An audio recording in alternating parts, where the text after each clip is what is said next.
গণহত্যা ও মানবতা বিরোধী অপরাধের অভিযোগে আন্তর্জাতিক অপরাধ ট্রাইব্যুনালে আওয়ামী লীগ সভাপতি সাবেক প্রধানমন্ত্রী শেখ হাসিনা সহ ২৮ জনের নাম উল্লেখ করে আরও একটি মামলা হয়েছে।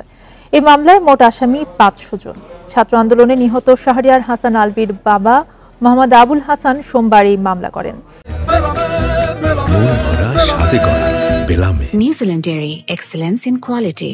মামলায় ১৪ দলীয় জোটের অংশ ওয়ার্কার্স পার্টির সভাপতি রাশেদ খান মেনন, জাসদের সভাপতি হাসানুল হক ইনু, বাংলাদেশ জাতীয় পার্টির সভাপতি আনোয়ার হোসেন মঞ্জু, আওয়ামী লীগের সাধারণ সম্পাদক ওবায়দুল কাদের সহ ২৮ জনের নাম উল্লেখ করা হয়।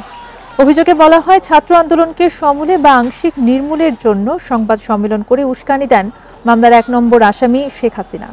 আর ওবায়দুল কাদেরের হুমকি ছিল আন্দোলনকারীদের দমনে ছাত্রলীগই যথেষ্ট। এসব অভিযোগের সপক্ষে দেশি বিদেশি বিভিন্ন সংবাদ মাধ্যমে প্রকাশিত খবরকে প্রমাণ হিসেবে উপস্থাপন করা হয়।